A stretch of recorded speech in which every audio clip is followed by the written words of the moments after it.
She was 75 years old, standing on her own front porch with one suitcase at her feet, watching her three children divide her furniture between a donation truck and a dumpster. Not a storage unit, not a garage, a dumpster. Her oldest son was checking his watch. Her daughter was on her phone. And somewhere inside the house, she had kept clean and warm for 22 years. Strangers in work gloves were deciding that the quilt she had sewn by hand over 3 winters was not worth saving. Dorothy Callahan had spent her entire adult life being told that her patience was her greatest virtue. That patience she was about to discover had been a kind of silence. And silence, she had finally learned, was exactly what the people who wronged you were counting on. What her children did not know, what nobody in Millhaven, Virginia had known for 40 years, was that Dorothy's grandmother had left her something in a locked root cellar on an abandoned property 3 miles from town. Not money, not jewelry, something far more dangerous to the people who had spent 4 decades counting on Dorothy's silence.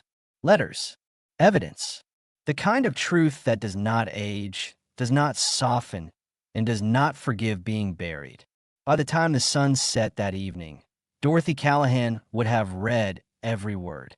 And by the following Sunday morning, the most respected man in Millhaven would be publicly confessing to a lie he had told in 1984 that had stolen her reputation, her wedding, and 40 years of the dignity she was owed.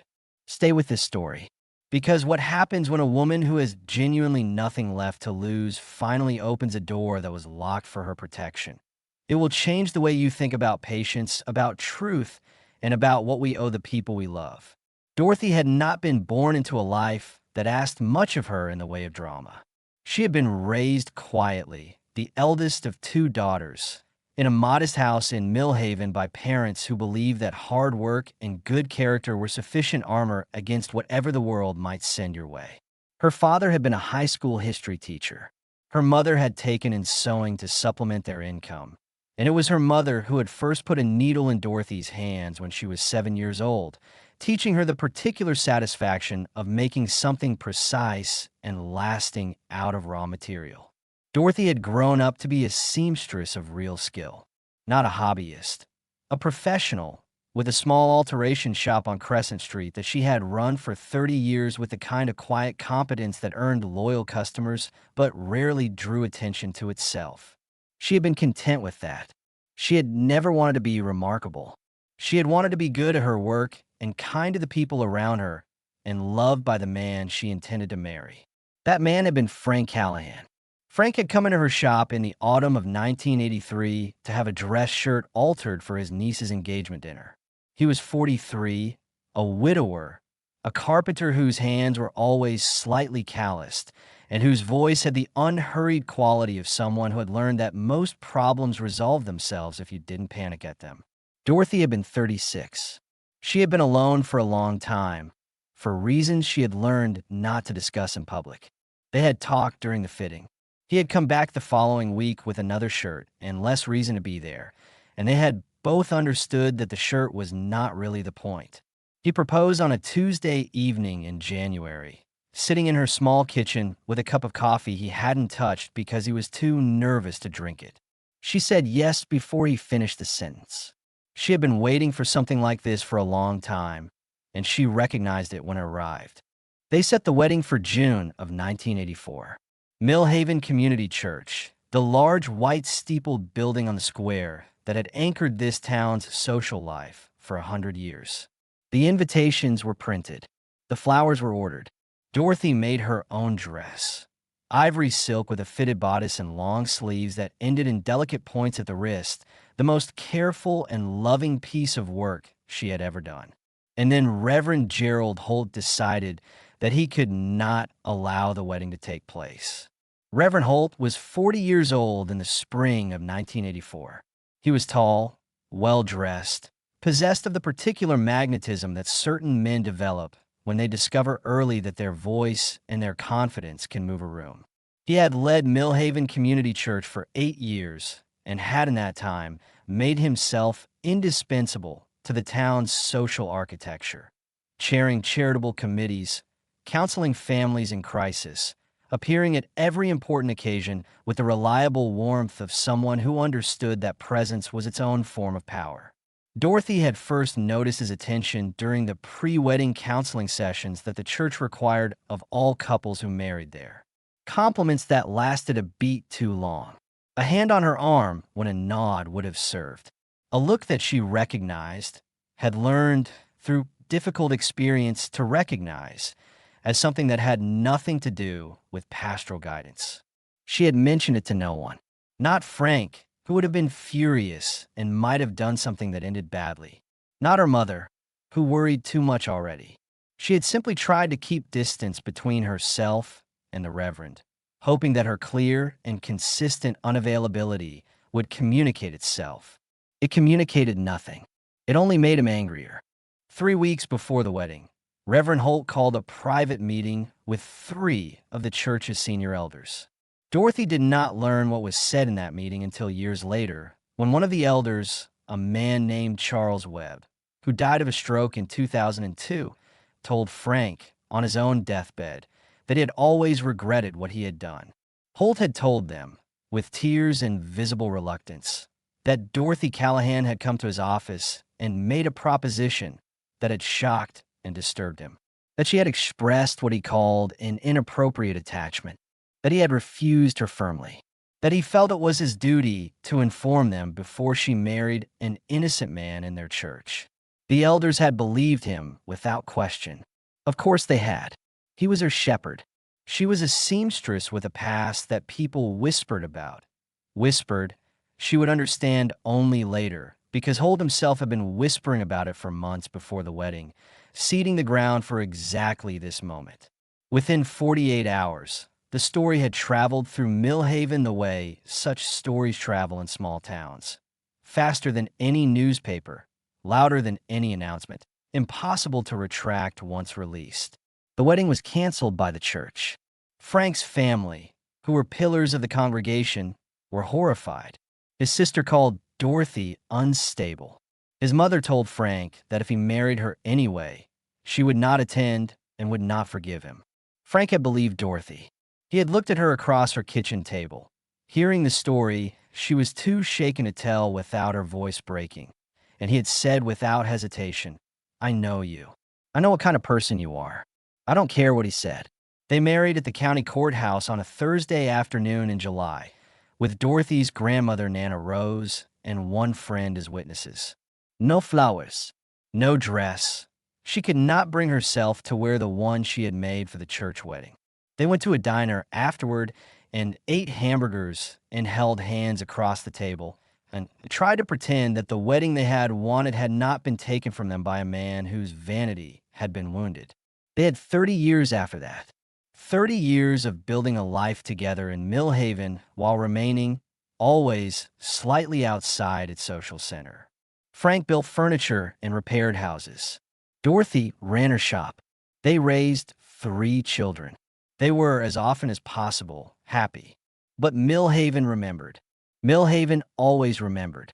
And their children grew up hearing, in the background of their entire childhoods, the low, persistent hum of their mother's reputation. That woman, the one who went after the pastor, the scandalous story that people told newcomers as a piece of local color, never imagining that the woman's children were in the room. Frank died of cancer 11 years ago.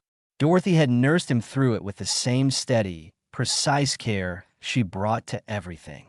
After he was gone, she had stayed in a house they had rented for 22 years from an elderly landlord named Walter Grimes, who had told her she could stay as long as she needed and had meant it because Walter Grimes was one of the genuinely good people Dorothy had been lucky enough to know.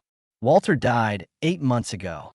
His daughter, who lived in Denver and had visited Millhaven perhaps 4 times in her adult life, sold the property immediately to a developer. Dorothy had no formal lease. She had no legal standing. She had only the memory of a promise made by a man who was no longer alive to honor it. Her children could have helped. They had the means. Edward was a contract attorney. Patricia worked in healthcare administration. James ran a landscaping business that had done well enough to buy him a house twice the size he needed. They had the resources and They had the connections, and they had, or should have had, the obligation. Instead, they called a family meeting and explained to Dorothy that it was probably for the best.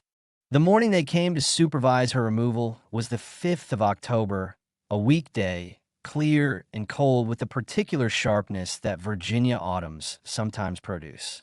Dorothy had been up since 5. She had made coffee. She had folded what she could fold and packed what could be packed, and sat in her kitchen for an hour doing nothing, because there was nothing left that needed doing. Edward arrived first. He was 50, her oldest, a man who had his father's jaw and none of his father's warmth. He came through the door, already looking at his phone, already in the mode of a person processing a logistical problem rather than visiting his mother. "The truck comes at 9, he said. "Try to have everything by the door." Patricia arrived 20 minutes later.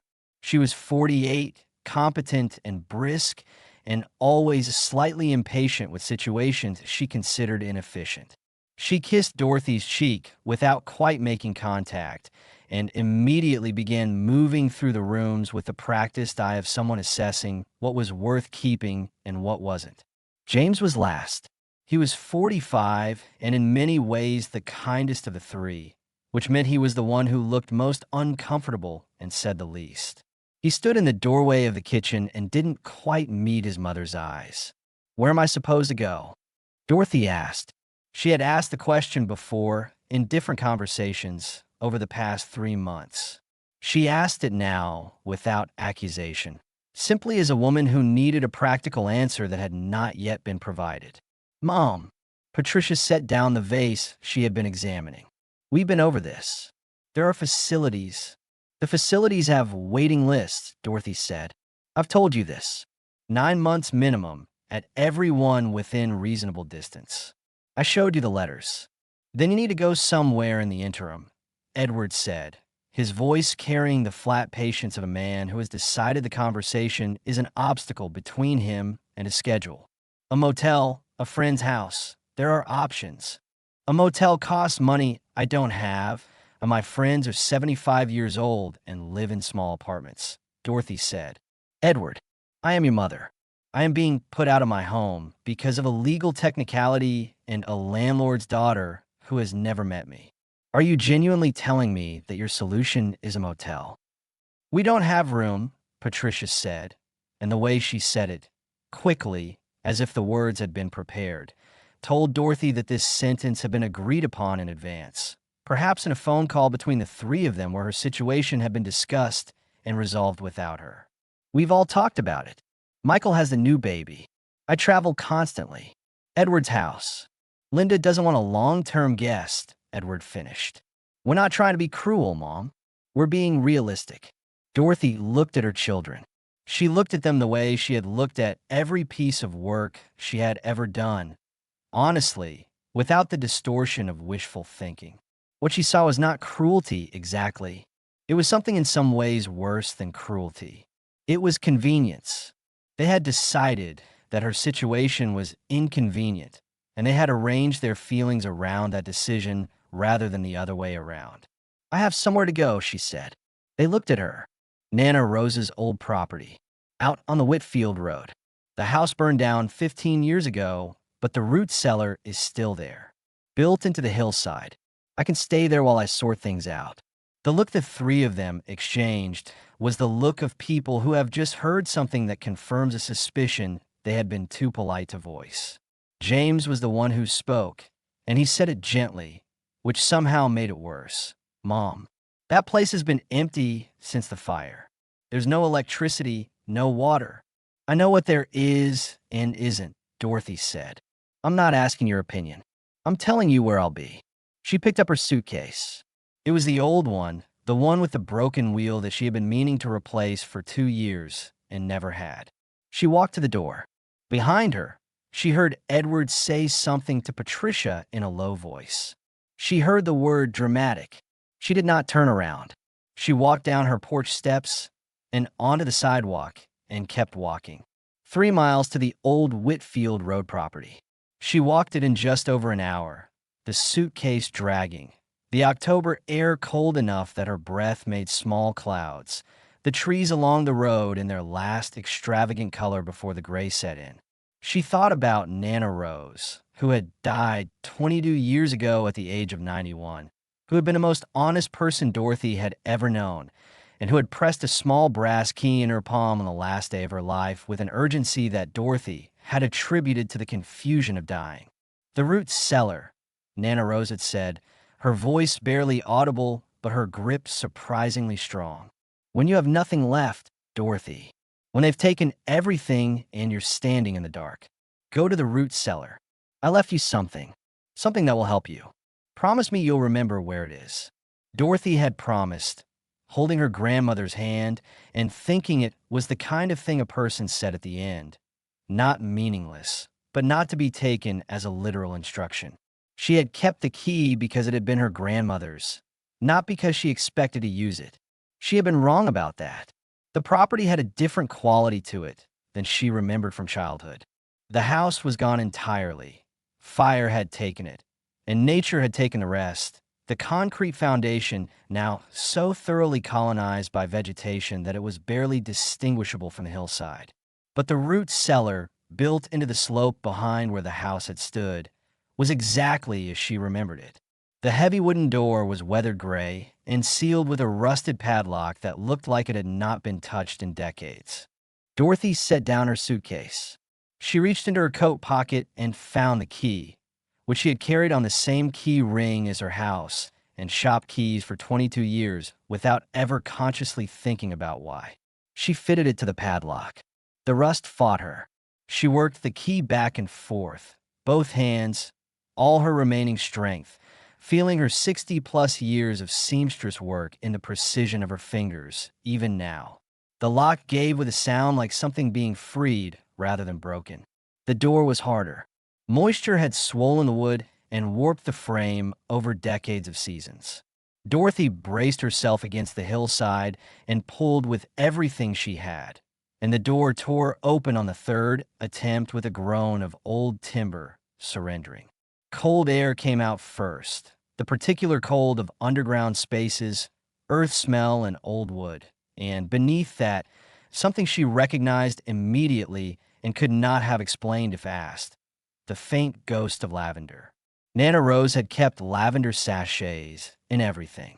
The smell had followed her everywhere, had perfumed her clothes and her linens, and apparently, impossibly, had survived locked in this hillside for 22 years. Dorothy turned on the small flashlight she kept in her coat pocket and stepped inside. The root cellar was larger than she remembered from the one or two times Nana Rose had brought her here as a child. The curved stone ceiling was intact. The timber beams were sound. The shelf along the walls held the remnants of what had once been a careful domestic archive. Old mason jars, their contents long since gone, a few rusted tools, dust and cobwebs over everything. But the back wall, visible in her flashlight beam as clearly as if it had been placed there yesterday, sat a trunk. Not a modern trunk. A proper old-fashioned hope chest, dark oak with brass fittings, the kind that people in another era brought with them when they came to a new country carrying their most precious things. Dorothy knew this trunk. She had seen it in Nana Rose's bedroom for the first 20 years of her life, before Nana Rose had eventually moved it, as she explained it, somewhere safer. Dorothy crossed the room slowly, the flashlight steady in her hand, her breath visible in the cold air. The trunk was sealed with a wax seal, old red wax, undisturbed, with a small cameo ring pressed into it. Nana Rose's cameo. The one she had worn every day of Dorothy's childhood. The one she had been buried without because, Dorothy now understood, she had removed it beforehand and pressed it into this seal herself, deliberately, specifically. Dorothy stood in front of the trunk for a long moment. She was 75 years old, standing in her grandmother's root cellar with a broken suitcase behind her and no home to return to. She had nothing left to be afraid of losing. She broke the seal. The lid opened smoothly on hinges that had been well made. That was Nana Rose's way, to do things properly or not at all. Inside, preserved in layers of tissue paper and the dried remnants of lavender sachets that had kept the air sweet for 2 decades, was a wedding dress. Ivory silk with a fitted bodice and long sleeves that ended in delicate points at the wrist. Dorothy said the words aloud, softly, recognizing them as the description she had given Frank when she explained what she was making 40 years ago in the months before the wedding that never happened. Her wedding dress, the one she had made herself and then locked away after the courthouse ceremony because she could not look at it. The one she had eventually told herself she had donated just to stop thinking about it. Nana Rose had taken it, had preserved it, had sealed it away with the cameo ring like a sacrament. Dorothy lifted the dress with hands that had not lost their gentleness in 40 years. The silk was still beautiful. Time had mellowed the ivory to a soft, warm white, but the fabric had held, the lace was intact, the careful work of her younger self was all there, every stitch. She held it against herself for a moment, eyes closed. Then she felt it, the stiffness in the bodice lining that should not have been there. She knew fabric the way a doctor knows the human body, by touch alone, and this was wrong. The lining was doubled in a way she had not made it. She turned the dress over with her flashlight, examining the seams. There, in the bodice, a section of stitching that was not hers, careful, skilled work, but a different hand, a different thread. Someone had opened the lining and re-sewn it after she had finished the dress. Dorothy reached into her suitcase and found her small sewing kit. She never traveled without it, and with scissors and steady fingers, opened the false seam. 3 envelopes tumbled into her lap. The first envelope was postmarked August of 1984, addressed to Rose Whitaker in a handwriting Dorothy did not recognize, small, precise, slightly uneven with what looked like nervousness. She unfolded the letter inside with both hands. "Dear Mrs. Whitaker," it began, "I am writing because I cannot continue to carry what I know in silence, even though I am too frightened to speak it publicly where it might do any actual good. My name is Margaret Fowler. I was the administrative secretary at Millhaven Community Church for 14 years, including the spring of 1984. I was in the office on the afternoon that Reverend Holt claims Dorothy Callahan came to him and behaved inappropriately. I know what actually happened because I was there in the adjacent room with the door slightly open, as I often worked in the evenings when the church was quiet. Reverend Holt called Miss Callahan into his office. He made the appointment himself, told me to arrange it under the pretense of wedding planning details. I heard his voice through the wall. I had heard that particular tone before with other women over the years, and I recognized it for what it was. I heard Miss Callahan respond firmly, clearly, without hesitation. I heard her tell him she was engaged and leaving. I heard her leave quickly.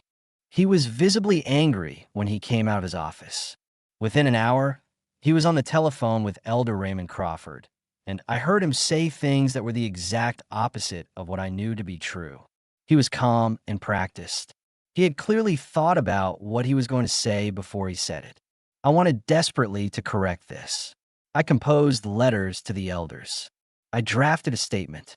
But my husband, Harold, worked at the time for a construction company whose primary contract was with the church's development committee, which Reverend Holt personally chaired. When I told Harold what I intended to do, he told me I would be destroying our family security over a matter that was none of our business. He wasn't wrong that the consequence would be severe. Reverend Holt had that kind of power. I am ashamed of myself, Mrs. Whitaker. I am deeply, permanently ashamed. Your granddaughter is innocent of everything she has been accused of. What she has been accused of, Holt actually did to her. I know this because I witnessed it, and I'm too afraid to say, so where it will do any good. Please tell her, somehow, that at least one person knows the truth. I am sorry I cannot be braver than I am. Yours in shame, Margaret Fowler." Dorothy read the letter twice. Then she sat very still in the cold and the dark with the letter in her hands. The second envelope was postmarked September of 1984, a different handwriting entirely. Larger, more expansive, a man's hand. The letter inside was 2 pages. Dear Rose, I don't know if I have any right to write to you. We have been acquaintances for 30 years, but I have never been a man who found it easy to admit to wrongdoing. And what I am about to tell you is about my own cowardice as much as anything else. My name is Arthur Payne. I have run Payne Hardware on Jefferson Street for 25 years. I mention this because it's relevant to why I failed to do what I should have done. In the spring of 1984, on an evening in late April, I was walking through the church parking lot after working late at my store. I took that route regularly as a shortcut to my car. On this particular evening, I saw Reverend Holt following Dorothy Callahan, the young woman who ran the alteration shop on Crescent Street, to her vehicle. She was walking quickly. He was catching up to her. I stopped because something about the scene made me uneasy. I watched him position himself between her and her car door. I saw him touch her arm when she tried to step around him. I saw her move his hand away. I watched this happen more than once before she was finally able to get into her car and drive away. And he stood in the parking lot watching her go with an expression I can only describe as proprietary anger. This was 3 weeks before the scandal became public. When I heard what he claimed she had done to him, I understood immediately that the truth was exactly the reverse. I told my wife. She told me to stay out of it. She said we had business dealings with half the families in that church congregation, and that involving ourselves in a dispute between the pastor and a woman most people in town were already suspicious of was, and this is what she actually said, financial suicide. I have thought about Dorothy Callahan many times over the years. I have seen her in town. I have watched her live with a reputation she never deserved, and I have walked past her on the street without saying anything because I did not want to disturb a life I had convinced myself was stable. I have told myself she seemed fine, that she and Frank were happy enough, that there was nothing to be done about the past. These are the stories we tell ourselves to live with our cowardice, Rose. I know you understand that. I am sending this letter because I want there to be a record somewhere that tells the truth. Even if I cannot say it publicly, I want it written down and given to someone who loves her, in case it is ever needed. Dorothy Callahan is an innocent woman who was wronged by a powerful man who could not bear to be refused. And I was one of the people who could have stopped it and didn't. I'm sorry. I am genuinely, permanently sorry. Arthur Payne. Dorothy held that letter for a long time. She was looking at the ceiling of the root cellar, at the old stone and the timber beams, without really seeing them. She was thinking about Arthur Payne, who had died perhaps 8 years ago, whose hardware store was now a yoga studio, who had watched her walk past him on Jefferson Street dozens of times over the years while carrying this in his chest. She thought about Margaret Fowler, who had sat in a church office and heard everything and gone home that evening and made dinner for her husband Harold, and put the children to bed and said nothing. She thought about Nana Rose, who had received these letters and had not come to her immediately, and she thought she already knew why. She opened the 3rd envelope. It was larger than the others, addressed in handwriting she recognized the way you recognize a family member's voice. Not because you think about it, but because it is simply known. My darling Dorothy. It began in Nana Rose's clear, deliberate script. If you're reading this, then something has gone very wrong with your life, and you have finally done what I asked you to do 50 years ago. I'm sorry for whatever brought you here. I hope it is not too terrible. But I confess that a part of me, a part that knew you better than anyone, always suspected you would eventually need what I hid in this trunk. I received Margaret Fowler's letter in August of 1984. 6 weeks after your courthouse wedding. I received Arthur Payne's letter a month after that. I read them both, and I wept for a full day, which I have never told anyone, and which I mention now, because I want you to know how much your suffering hurt me, how much I would have given to undo what was done to you. When I had composed myself, I made appointments with 2 of the church elders. I planned to present this evidence, demand a public acknowledgement of the truth, forced Gerald Holt to answer for what he had done. I was 72 years old, and I was not afraid of him, and I intended to be very clear about that. He came to my house before I could follow through. I still do not know precisely how he found out. The town was small, and he had friends in many places. He came alone on a weekday afternoon when I was in the garden, and he stood at my fence, and he spoke to me in the pleasant, reasonable voice of a man who has learned that a pleasant, reasonable voice is more frightening than a raised one. He told me that if I used those letters publicly, if I attempted to damage his reputation or challenge his word to the elders, he would ensure that your life in Millhaven became completely untenable. He was specific about how he had connections with the families whose patronage kept your alteration shop in business. He sat on the board of the Millhaven Business Association. He could, he explained, very easily make it impossible for you to earn a living in this county. And he could spread rumors that would be worse than the ones that already existed. He was, Dorothy, a genuinely frightening man when he chose to be. I believe him completely.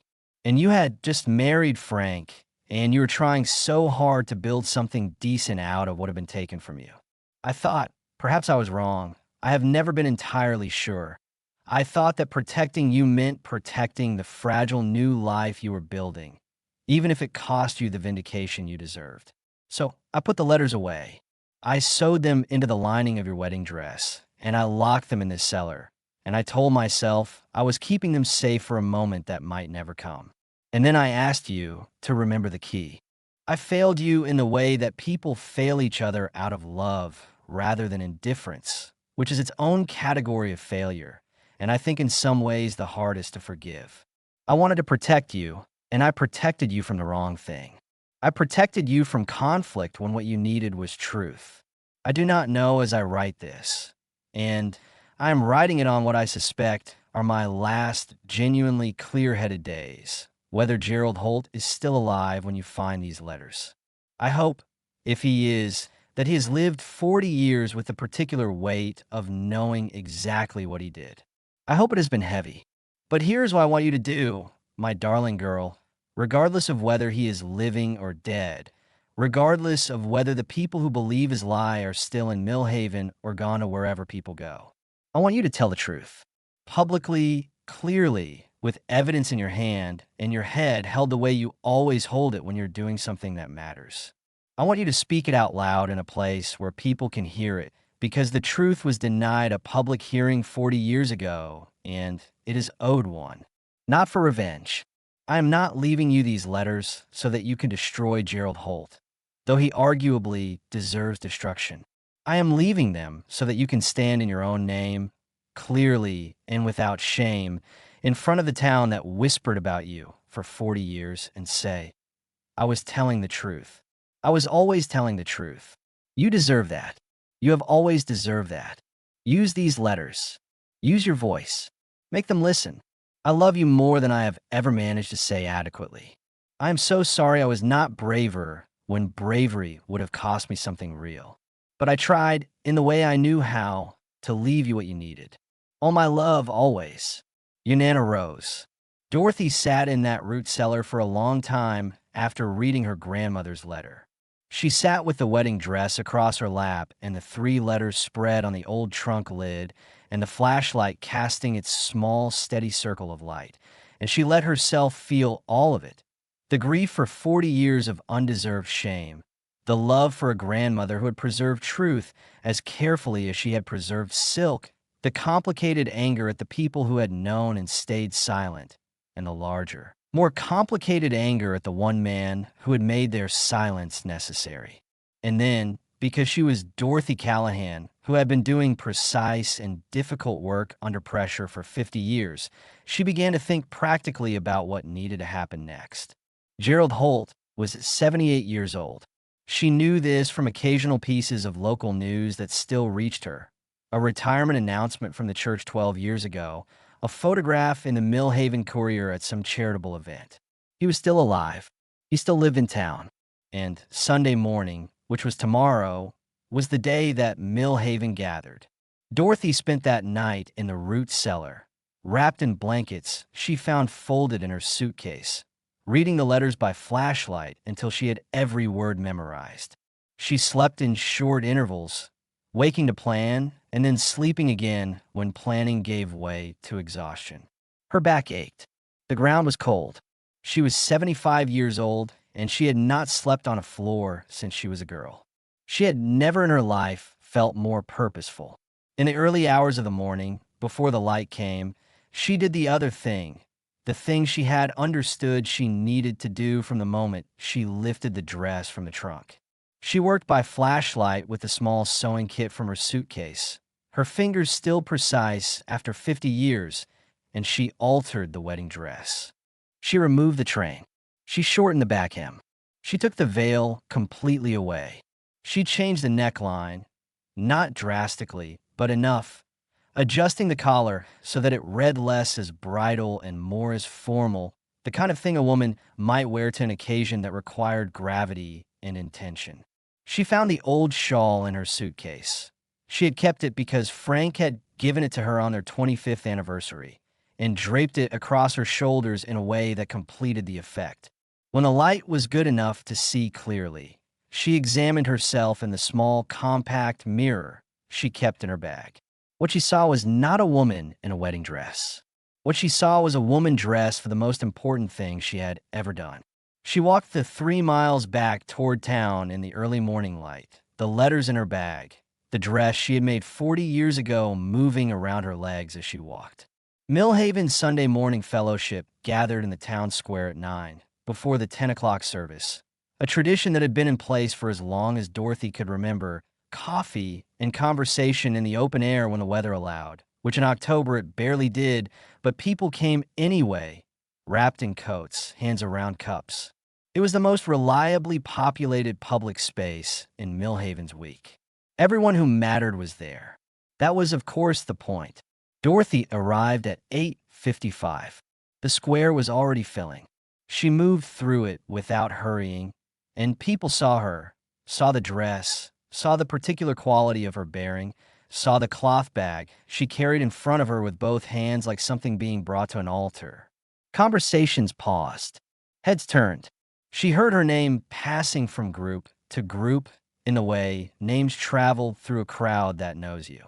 She saw her children at the edge of the square. Edward had coffee. Patricia was talking to someone from her church group. James was watching Dorothy approach with an expression she could not read. None of them moved toward her. She saw Gerald Holt near the large oak tree at the square's center, which was where he always stood at these events, surrounded by a comfortable orbit of people who found his company reassuring. He was old now, white-haired, slightly bent, but still with that quality of taking up more space than he physically occupied. People were laughing at something he had said. He had not seen her yet. She walked directly toward him. She saw the moment he recognized her. Something moved through his face, controlled immediately, smoothed over, but visible for just that one fraction of a second. Recognition, and beneath it, something older and more fundamental than composure. He knew who she was. He knew what she might be carrying. Dorothy stopped 4 feet from him. The people in his orbit had gone quiet, reading the quality of her arrival, understanding that this was not an accidental encounter. "Reverend Holt," she said. Her voice was clear and carried. "Dorothy," he said. He was working to sound warm, pleased, as if this were an unexpected pleasure. "I didn't know you were. I want to tell this community something that has been waiting 40 years to be said," Dorothy said, speaking to the people around them as much as to him. Something that was prevented from being said at the time by a combination of fear and power, and the calculation that a seamstress's word was not worth as much as a pastor's. The square was quieting in the way of a crowd that recognizes real weight when it appears unexpectedly in front of them. 40 years ago, Dorothy said, "You told the elders of this church that I had come to your office and behaved inappropriately toward you. You said I had propositioned you. You said you had rejected me and that you felt duty-bound to inform the community before I married in your church. You told that story with tears in your eyes, and people believed you, because you were powerful and I was not." Holt's face was working. "Dorothy, I have letters," she said, and she reached into the bag and removed the 3 envelopes, holding them up. 2 of them are from witnesses, people who were there. People who saw and heard what actually happened and documented the truth because they could not live with complete silence, even though they were too afraid of you to speak it publicly at the time. She held up Margaret Fowler's letter. Your own secretary was in the church office that afternoon. She heard you call me in. She heard you through the wall. She heard me refuse you, clearly and repeatedly. She heard me leave. She heard you crafting your lie in your office afterward, practicing the story you were going to tell to the elders. She wrote down everything she witnessed and sent it to my grandmother, because she knew it was true and she couldn't bear for there to be no record. The square was silent now. Not quiet, silent. Coffee cups lowered. Conversations stopped entirely. Arthur Payne, she said, holding up the second letter, witnessed you following me to the church parking lot weeks before the scandal broke publicly. He watched you corner me in my car. He saw you touch my arm when I tried to leave. He saw me push your hand away. He wrote it down and sent it to my grandmother because he knew what he had witnessed and he could not make himself completely silent. She looked at Holt's face. The color had left it entirely. He was holding his coffee cup with both hands. And this, she said, holding up Nana Rose's letter, is from my grandmother, who received both of those letters and who went to the elders to present them and who was then visited by you personally at her home, where you told her, pleasantly and specifically, what you would do to my life and my livelihood if she used them. A sound went through the crowd. Not words. Something under words. I'm not here for revenge, Dorothy said, and she meant it, and the crowd could hear that she meant it. I'm not here to destroy anyone.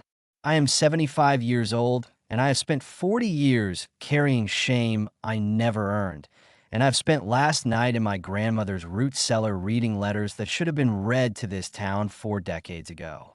What I want is simple. I want the truth acknowledged. I want it said out loud, here, publicly, in front of the people who were told a lie in this square's church 40 years ago. She turned to Holt directly. Around them, the crowd was perfectly still. Did you lie about me? Did you pursue me when I was engaged to be married? Did you tell those elders the exact opposite of what actually happened because I had refused you and you were angry? Holt was looking at the letters in her hands.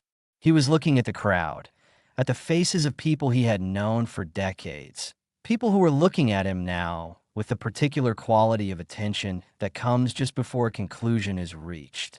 He was 78 years old, and he had been carrying this for 40 years. And Dorothy could see in his face the particular exhaustion of a man who has been waiting, without admitting it even to himself, for exactly this moment. Gerald, said a woman's voice from somewhere in the crowd, firm, not unkind. Just tell the truth. The silence stretched.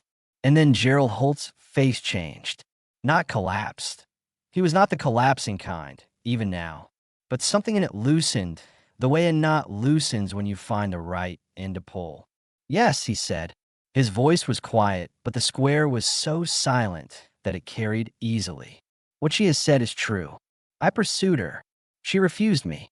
He stopped. Started again. I was a man who was used to having whatever he wanted, and I did not know how to accept being told no by someone I considered beneath my attention. I told the elders a lie. Everything I said about her was a lie. What I said she did to me was what I had actually done to her.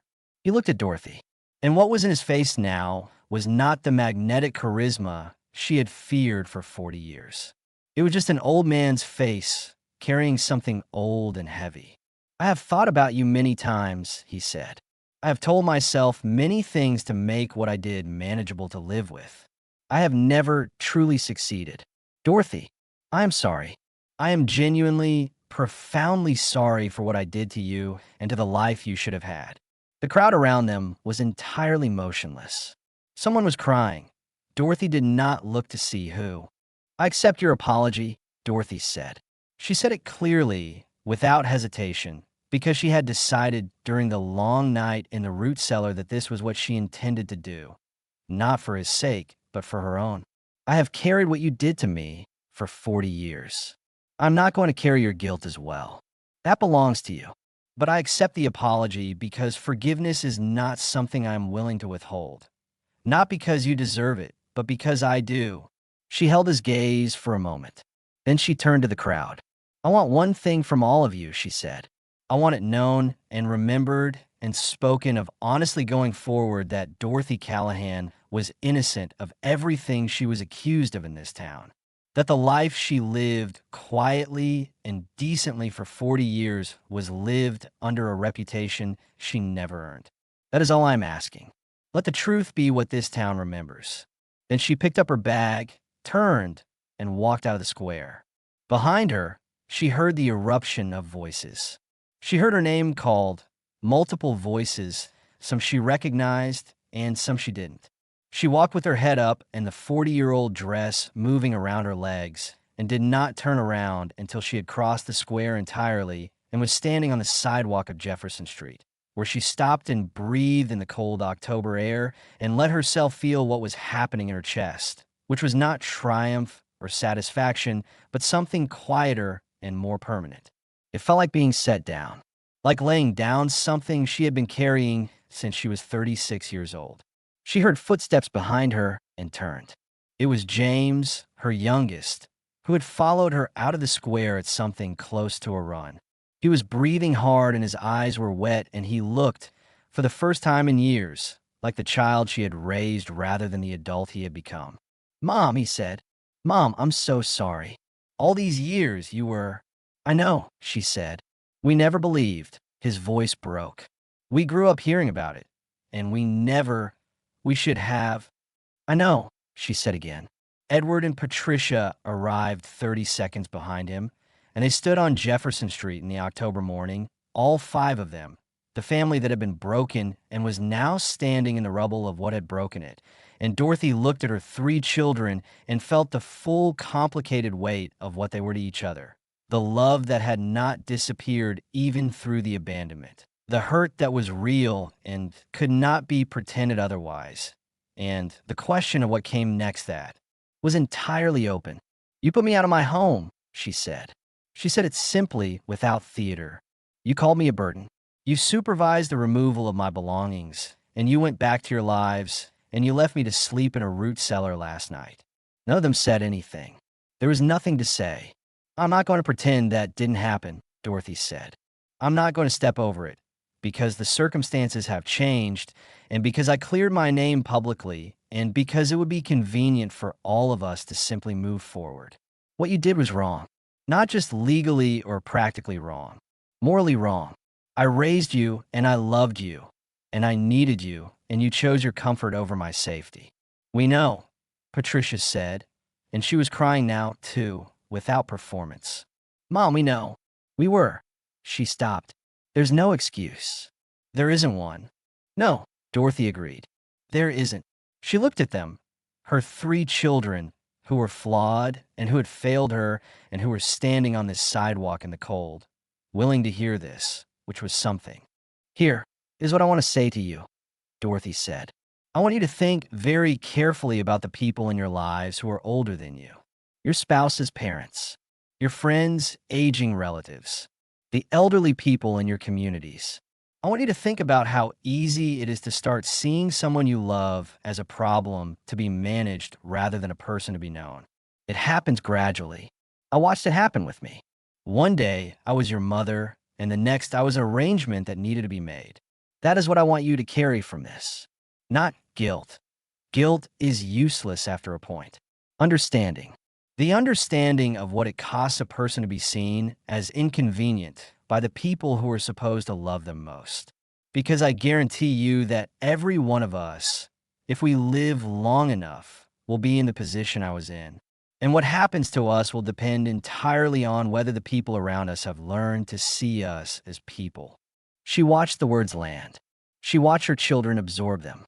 "Now," Dorothy said, "where am I sleeping tonight?" Edward let out a sound that was somewhere between a laugh and a sob. "With us," he said. "With Linda. I called her this morning, and she already made up the guest room. She said she should have done it months ago." "She's right," Dorothy said. "She should have." "Yes," Edward said. "She should have. We all should have." The weeks that followed moved with a speed that suggested the world had been waiting for something to shift and was now catching up to itself. A local journalist had filmed part of the confrontation in the square on a cell phone. Not all of it, but enough, including Holt's confession, and had posted it online by Sunday afternoon. By Monday morning, it had been picked up by 2 regional news stations and was spreading through the kinds of social media channels where stories about elderly women and 40-year injustices travel quickly and with feeling. A lawyer named Thomas Briggs called Dorothy on Tuesday. He was from Charlottesville, had seen the story, and was calling to offer his services pro bono. He explained, carefully and clearly, that Holt's public admission constituted evidence in a civil case for defamation and the economic harm that had followed. The lost business, the social isolation, the lifetime of diminished opportunity. He believed the case had significant merit. Dorothy thought about it overnight. She was not a litigious person by nature. She did not want to spend the last years of her life in courtrooms. But she was also 75 and living out of a suitcase, and principle was easier to maintain when you were not worried about where you were sleeping. File it, she told Thomas Briggs on Wednesday morning. Holt did not contest it. His lawyer reached out within the week. The settlement negotiations were brief. Holt was 78 and in poor health and apparently, in the weeks since the confrontation, had told his family the full truth of what he had done, which had produced within his household a reckoning that Dorothy did not need to know the details of. The settlement was completed in 6 weeks. It was not a spectacular sum, but it was more than enough. Enough to buy a small house outright. Enough to live without financial fear for the rest of her life. Enough to leave something to her grandchildren. Dorothy bought a cottage on Maple Lane, on the eastern edge of Millhaven, 2 bedrooms and a proper sewing room with good north light, and a garden in the back that she intended to fill with the roses she had always meant to plant. She set up her alterations work again, and this time, when she opened the door of the shop she had rented on Crescent Street, a different unit than the original, but the same street, people came not with whispers and sideways glances, but with apologies and genuine warmth, and occasionally with the particular quality of attention that people bring when they want to be in the presence of someone who did something that mattered. She hung the wedding dress on the wall of the sewing room. Not as a reminder of pain. She had thought about this carefully and decided that was not what she wanted. She hung it as the record of her own work, the most careful thing she had made, the thing that had held truth in its lining for 40 years and survived. Every time she sat down at her sewing table, she could look at it and remember that good work lasts, that evidence preserved with love and intention can survive longer than anyone expects, and that the people who take things from you are rarely able to take everything. The relationship with her children rebuilt itself slowly and imperfectly, which was the only honest way it could have rebuilt. Edward and Patricia and James came to her, not to be forgiven in a dramatic scene, but simply, regularly, with the ordinary consistency of people who are trying to demonstrate over time what they had failed to demonstrate when it mattered. They called. They came for dinner. They asked her questions and waited for the answers. They introduced her to their children with the pride of people who had recently understood something they should have understood much earlier. There were hard conversations. Dorothy did not spare them those. She said clearly and plainly, on more than one occasion, what it had cost her to be treated as she had been treated, and she said it not to wound them, but because she believed, with the conviction of someone who had spent 40 years paying the price for silence, that the truth spoken directly was the only foundation on which anything real could be built. They listened. They did not always respond well immediately, but they came back and they tried again, which Dorothy had decided to accept as sufficient evidence of good faith. 6 months after the confrontation in the town square, on a Saturday morning in April, Dorothy was in her garden planting the first of the rose bushes she had bought at the nursery in town. The soil was cold but workable, the way Virginia soil is in early spring, reluctant but not impossible. She was on her knees with her gardening gloves, making a proper hole when she heard the gate. She looked up. It was Patricia who had driven down that morning and who was standing at the gate with a look on her face that was somewhere between determined and uncertain. The look of a person who has decided to say something that is going to cost her something. "I've been thinking about what you said," Patricia said, "about seeing people, about how easy it is to stop seeing someone as a person. Dorothy waited. I think I stopped seeing you, Patricia said.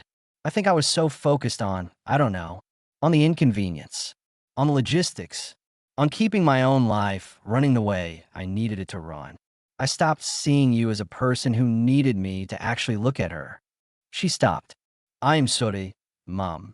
Not for the practical failures, though those too, but for that, for stopping seeing you. Dorothy looked at her daughter, who was standing at the garden gate on a Saturday morning in April, having driven 45 minutes to say this thing. She looked at her the way she looked at fabric, honestly, without wishful thinking. What she saw was someone trying. Come help me plant these roses, Dorothy said. Patricia came through the gate and knelt in the soil beside her mother. And they worked in the April morning without speaking for a while, and the silence between them had a different quality than it had 6 months ago. It was the silence of people who are relearning something they should never have forgotten. She saved them, you know, Dorothy said after a while. Nana rose. She kept those letters for 40 years. She kept the dress. She put the key in my hand on the last day of her life and asked me to promise I'd remember. She knew you'd need them, Patricia said. She knew I might need them, Dorothy said. She didn't know what for or when. She just loved me enough to prepare for the possibility that I might one day be in a situation where I had nothing and needed the truth to fight with. That's what real love does. It prepares for the dark. Patricia was quiet for a moment, pressing soil around the base of a rose bush. I should have been that for you, she said. We should have been that for you. Instead of the people you needed to fight against, we should have been the people who were preparing the root cellar. Dorothy looked at her daughter. Yes, she said, you should have. And now you know that. And the question from here is what you do with knowing it. She pressed her own rose bush gently into the earth, firming the soil around it with both gloved hands. That's the thing about truth, Dorothy said. It doesn't need you to do anything with it right away. It just needs you to know it. The work comes after. The roses would bloom in June, their first season in new soil, and Dorothy would be there to see them. She would be there in this garden, in this house she had bought with 40 years' worth of vindication. In this life she had reclaimed in the last act of a story that most people would have said was finished long ago. She would be there because she had opened a locked door and read the letters her grandmother had sealed away with love and a cameo ring, and carried the truth into the town square on a Sunday morning in a dress she had made 40 years ago with her own hands. And because some things, the things made carefully, the things preserved with intention, the things sealed against the weather until the moment they're truly needed, do not rot with time. They wait. Thank you for following this story. Let us know in the comments below what part of Dorothy's journey stayed with you. Whether it was the moment she broke the wax seal, the morning she walked into the town square, or the quiet Saturday in the garden where something began to heal. We believe stories like this one matter because they remind us that the people we love deserve to be seen, truly seen, not managed, not arranged, not reduced to the inconvenience they might occasionally represent. If this story has moved you and you'd like to stand with us in bringing more voices of truth and hope to light, please consider supporting our work. Even the smallest gift helps us continue creating and sharing these powerful stories. You can find the donate link in the description. And of course, don't forget to subscribe so you won't miss the next chapter we're preparing for you.